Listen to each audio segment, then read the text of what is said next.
ഈ പറയുന്ന തരത്തിലുള്ള ഹിന്ദു വംശീയ പരീക്ഷണങ്ങളുമായി മുന്നോട്ട് പോകുന്നു. അപ്പോൾ ഈ വിലക്കുകൾ ലംഘിച്ചിട്ടുള്ള പരീക്ഷണങ്ങൾ, ഈ പറയുന്ന ഈ 7 വിലക്കുകൾ, സപ്തബന്ദികൾ അതിലംഘിച്ചുകൊണ്ടുള്ള പ്രവർത്തനം സവർക്കർ ആദ്യം നടത്തുന്നത് രത്നഗിരി ജില്ലയിലെ മഹർ ജാതിക്കാർക്ക് ഇടയിലാണ്. നിങ്ങൾക്കറിയാം, മഹർ ദളിത് ജാതിയിൽപ്പെടുന്ന ഒരു പ്രത്യേക സമുദായമാണ്. മഹർ ജാതിയിലാണ് അംബേദ്കറെ പോലുള്ള മഹാന്മാർ ജനിച്ചത് എന്നൊക്കെ നമുക്കറിയാം. അപ്പം മഹറുകൾക്കിടയിലാണ്, രത്നഗിരി ജില്ലയിലെ മഹറുകൾക്കിടയിലാണ് ഈ വംശീയ പരീക്ഷണം സവർക്കർ ആദ്യമായി നടത്തുന്നത്.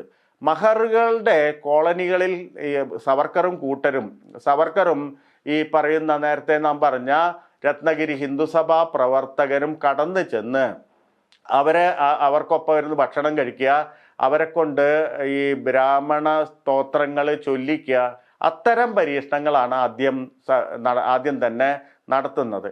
അപ്പം അങ്ങനെ മഹർ കോളനിയിലെ ആളുകളെ കൊണ്ട് ഈ ബ്രാഹ്മണ്യത്തെ സ്തുതിക്കുന്ന ഗീതങ്ങൾ ആലപിക്കുക വഴി അവരെ കൂടി ഉൾക്കൊള്ളുന്ന ഒരു ബ്രാഹ്മണ്യം എന്ന് പറഞ്ഞാൽ അവരെ ഒരിക്കലും ഒരു അധികാരത്തിൻ്റെ സെൻട്രൽ കോറിലേക്കൊന്നും എടുക്കുക എന്ന് പറയുന്ന ഉത്തമ ഉദ്ദേശം ഒന്നുമല്ല, മറിച്ച് അവരെ ബ്രാഹ്മണ്യത്തിൻ്റെ സ്തോതാക്കളായും ബ്രാഹ്മണ്യത്തിന് വേണ്ടി പടവെട്ടുന്നവരുമായും അവരുടെ ചരിത്രത്തിൽ നിന്ന് വിമോചിപ്പിച്ച് പുതിയൊരു സ്ഥലത്ത് കൊണ്ടുവയ്ക്കുക, അങ്ങനെ വ്യാജമായൊരു സാമൂഹ്യ ചലനാത്മകത അവർക്ക് നൽകുക, ആ തരത്തിലുള്ള ഒരു ബോധം അവരിൽ അങ്കുരിപ്പിക്കുക എന്നുള്ളതായിരുന്നു സവർക്കറുടെ ഈ പറയുന്ന പരീക്ഷണത്തിൻ്റെ ഉദ്ദേശം.